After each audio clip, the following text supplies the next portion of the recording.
Alrighty, g'day everybody, it's the Doga!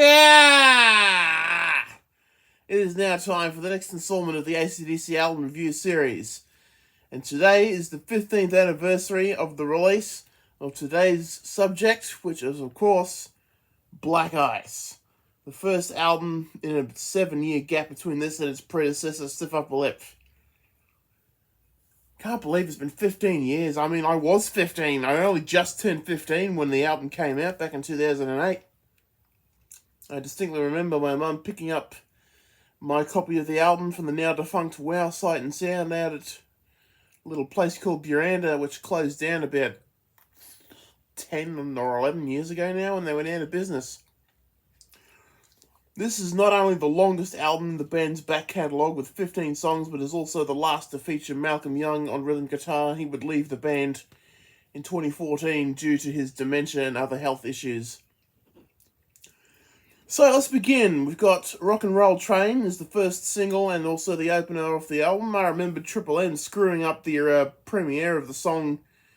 They were trying to do an intro for it before playing it, but for some reason they screwed it up and we only got to hear maybe the second half of the song, probably from around near the end of the solo, I think, until the end of it. Definitely a standout song, and this was also the first time I saw the band live back in 2010 when I was 16. And they opened with this on the tour. Skies on Fire is up next. Bit slower, but definitely shows that AC/DC had definitely not deviated from the usual writing standard. Big Jack is the one that follows, and that's another one they played live, and my favourite from the album. Always been a favourite. But my least favourite is the one that follows. 15 years ago, I was rather negative about Anything Goes, especially when I first heard it, and I'm like, hang on, that doesn't sound like Brian Johnson. For some reason, I had it in my head, I thought it was actually Jimmy Barnes, of all people. But 15 years later, I'm used to it now, so I don't mind it as much as I did. I mean, you couldn't convince my 15-year-old self to like it, no matter how hard you tried. So I've come a long way since then.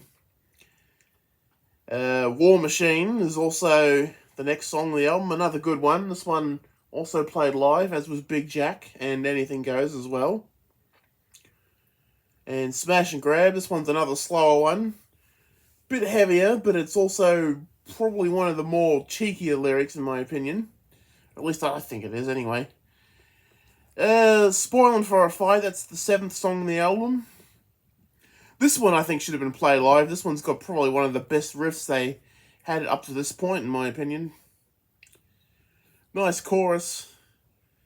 Probably some of Angus's best solo guitar as well. And Wheels is the next one. I think this one was essentially for Brian, being the car nut that he is. Not a bad one, that one. Let's see, the 9th one, Decibel, another slower song. There seems to be a lot of slow songs on this album. I'm guessing new producer Brendan O'Brien wanted to see how well they did with slower songs. But this one isn't as slow as what's to come, though. A little funky, kind of like Let's Get It Up, but it's maybe a bit more groovier at times. The blues element of the previous couple of albums is a lot less obvious on this album, though.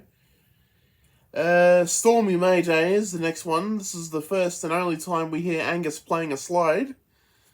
Never thought I'd hear slide guitar on an AC/DC song, and this is another one of my favourites from the album. Definitely should have been played live, but I guess they didn't want to. Same with the next one, track 11 of the album, She Likes Rock and Roll. Probably another great guitar riff and some more really good lyrics. This one is definitely a favourite of mine, and again, I wish they'd played this one live during the Black Ice tour, so I was a bit disappointed when they didn't do this one, but hey, you can't beat the studio version anyway. The 12th one was Money Made. This was the 4th single off the album. I believe it was only a single here in Australia. Not a bad song as well. Another slowish kind of song. But the slowest song of the album is the 13th one, Rock and Roll Dream. This is probably the most bluesiest I've heard the band since Oh yeah, that is a bit hard to tell, but it's definitely the bluesiest and slowest song on the album. Again, features perhaps some of Angus's best guitar work in the last decade or so, as well as Brian not screaming at full force like we used to, which does take a bit of to getting used to, I guess. And we've got another slightly more up-tempo track, Rockin' All the Way, which brings us towards the end. Another great chorus, another great riff. It shows that Malcolm and Angus were still writing good songs between this and its predecessor, Stiff Upper Lip. And the title track, Black Ice, closes out the album.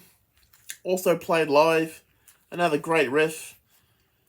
I reckon this one could have been done a bit better if it was done a little bit faster, but otherwise I think it's definitely a top song. I wish they kept it in the set list during the Rock or Bust tour, but we'll get to that one eventually. But either way, that's all 15 songs from the album.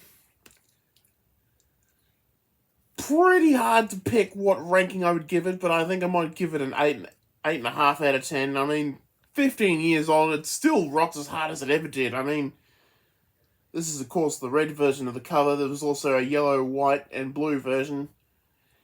But I guess that will do for today. Be sure to leave a like, comment down below on your opinions of the album. And if you're new, be sure to press the subscribe button and check through all the previous album reviews that you can find elsewhere on the channel.